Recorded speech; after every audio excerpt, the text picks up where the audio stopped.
The Bantraphyll system is not at war. Bantraphyll was never, until recently, a wealthy colony. The planet had resources enough to maintain its own small society, but none worth exporting. There was never any need for the corporate sponsors of its initial colonization to interfere with its administration. In the halls of the Solar Union Commerce, land shares on Bantraphyll traded for nothing, no cost, no gain. You might throw all of my land shares on Bantraphyll into your golf wager as a joke, or give them as a prank gift to a friend. Recently, though, there were minor developments in an obscure biochemical processing technology of a novel feature of Bantraphyll's ecosystem went from being a scientific curiosity to being an untapped and unknowably deep wellspring of wealth. Land shares on Bantraphyll are no longer ignored asterisks on anyone's balance sheet. The handover administration of power to the descendants of Bantraphyll's original Terran colonists, to the newly interested legal right holders, the self-proclaimed landowners, has been cheerful, orderly, and mutually profitable. There have been a few isolated spats, of course, but there's been practically no protracted, bitter, bloody war of resistance between the displaced old Bantraphyll aristocracy and the off-world landowners. When a landowner uses the threat of violence to force a hereditary great family to give up their land, keeping them on as guides and entertainers, it's cheerful. And when they exchange a negligible sum, it's mutually profitable. When a fiery company of Bantraphyll irregulars respond by raiding their holdings, seizing arms and materials against future battles, and local insurrections taking advantage of the upset by forcibly occupying a biochemical processing facility, the landowners' response with ruthless crackdowns and martial law. These are a few isolated spats. To admit otherwise would be to invite intervention of the Terran Transit Authority's mediation and peacekeeping forces. Then no one would get rich from Bantraphyll but the TTA.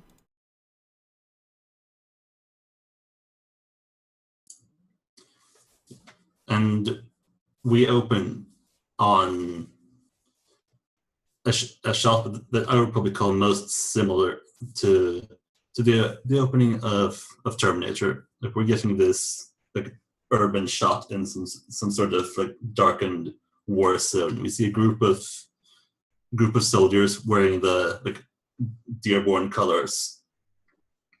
Like, they're pinned down in this like ruined building. There's maybe like 6 or 8 of them. And we zoom in on one in particular, and it's the younger soldier that was like sympathetic towards CH4 in the past. Like, we see him like crouching down like behind cover as he like peers up above the lower wall. And we see off in the distance is a smaller group of soldiers that are wearing different colors of whatever the locals of whatever planet they're on. But they also have 4 mobile frames with them, and that's what they're using their superior artillery to keep these soldiers down.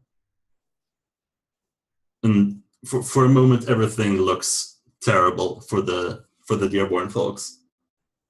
But then we get a shot up in the sky as this almost like, I forget, but like large Imperial cruisers from Star Wars like just appear in the sky, just hanging up there, much like bricks don't. And we get this we see a small drop pod falling down, and we see the Dearborn soldiers start looking cheering and hopeful. And one of them says, like, over the sound of battle, we just hear them say, "The adjudicator is here. We're saved."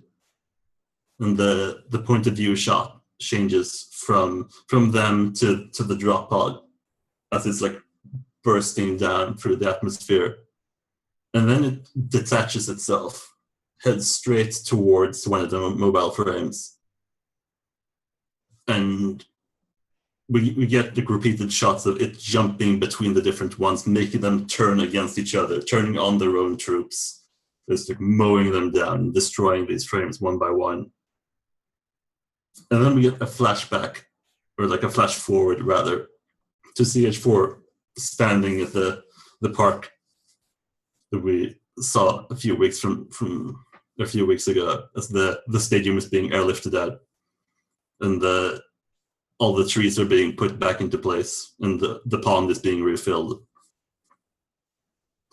And we see like a group of construction workers just looking at him and thinking, I wonder what he's thinking about. We hear a bell in the distance, like from like a church or a clock tower that's chiming in the hour. And the camera pulls up from that scene and sets itself down upon the university, which has become very familiar to all of us.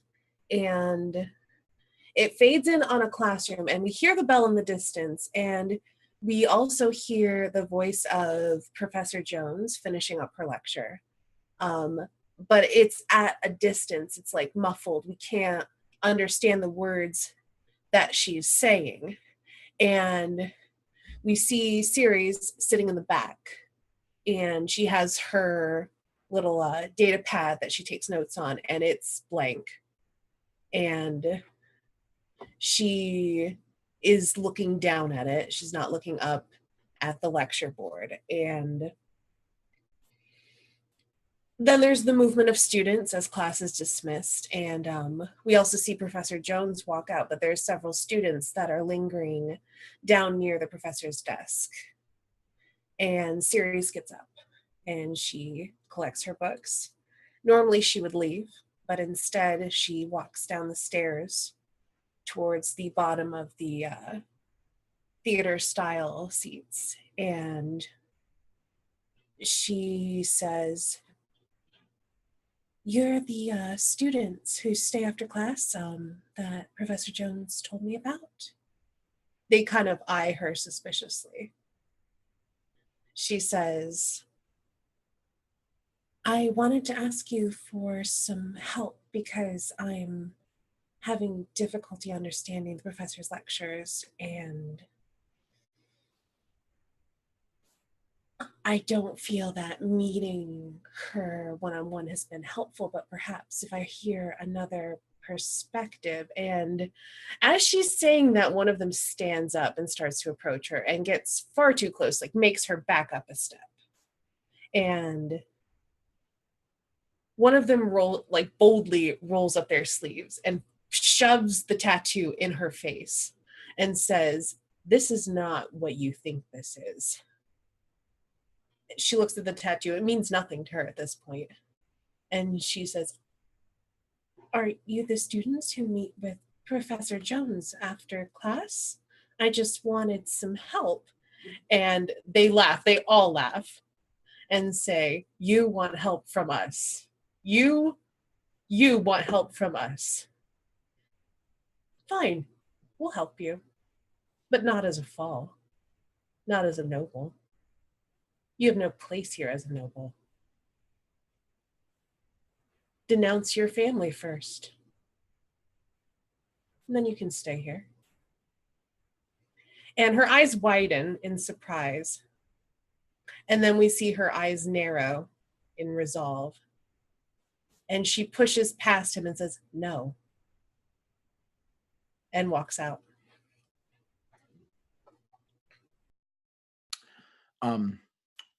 So in that scene, like the camera kind of moves up and we see one of the lights in this auditorium is kind of like, it needs to be changed. And so it's like flickering a little bit. And so we get like really close to that flickering light.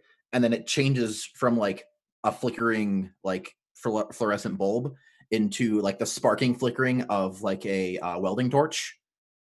And like the camera pans out from it and we're now in like this really dark, really big open warehouse.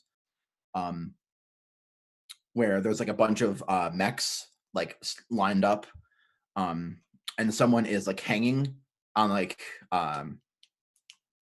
it's kind of like a little like platform thing that like kind of you can like there's a little thing like this thing you can move it up and down and around to like work on the mechs in their places, and we see it's a woman She has very dark skin. She's wearing kind of like mechanic-y sort of clothing, like a tank top, like cargo pants. She's got like a bunch of tools hanging off of a belt. And then she's holding a welding torch onto this the arm of this mech, and she's like working on something. And then we also see that she has this big mask that's it's like white, and then it's got like a long orange beak, like a stork. And then we move over to like one of the catwalks nearby, and then from the shadows, Amon kind of like walks out from behind a pillar or something, and is just standing in the catwalk and crosses his arms, and then like it's close enough so he can like talk to her, and so he's like looking down and Shax, you had something you wanted to say, and then the woman like stops the welding torch and looks up, and then like sets it down and kind of like gets the thing and shifts it. It's like, and so they're like closer. Like she's like on her platform and he's like on the catwalk now. And she kind of like does the thing with her hands, and then says, "Yes, we are making very good headway on." And he like puts a hand up and he's like, "You're not disguising your voice." And then she like turns her head, and then just, "Look, I'm wearing the mask. Isn't that enough?" And he just like shakes his head. Continue. And then she like, "Okay, well, we're making very good headway and installing these drills into all of the mechs." And then he like tilts his head the other way and is like, "Why are we putting mining drills on these mechs? We're not doing work for anyone." And she like, "Well, mining drills are very cheap right now because everyone wants to get as much Bantraphyll as they can. And they don't know that it's very easy to override the laser limit on the mining drills, making them much more powerful than they should be." And then Amon just kind of like nods and then, "All right, good work. When will they be ready?" Within the week. Good, good. The people owe you a great debt. Yeah, I know. And then Amon just turns and like walks back into the shadows to disappear. And then she's like, "You're welcome." And then she like turns the thing and moves back to a mech and goes back to welding. And then the camera kind of like zooms back in to like fade to the next thing. It cuts to a nighttime scene where a series of hodgepodge mechs run across the top of a little hill, and we recognize these are the same mechs that Dr. Jones had been working on last time. And they approach a warehouse, and then we see the same mechs going back the other way, arms laden with boxes, crates, and supplies. After that, it cuts to Professor Jones and all of her students in their warehouse, looking around at all of the supplies, and she says, "We can't keep these here." And the rest of the students kind of look around and they're like, "Yo, I live in the dorms." And so like the final scene is Professor Jones pulling up to her little suburban house, walking up to the door, looking around very carefully as she unlocks it, opening it just enough to slip inside and closing it behind her, to see that every square inch of her house is now covered in crates, stamped with like ammo, dangerous, explosive on the side, and she's got just enough room to walk through. And that's the whole scene. It's pretty small.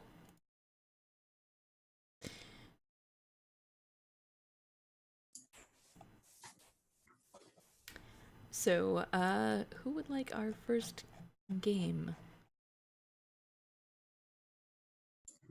See, I have an idea, I think. Please.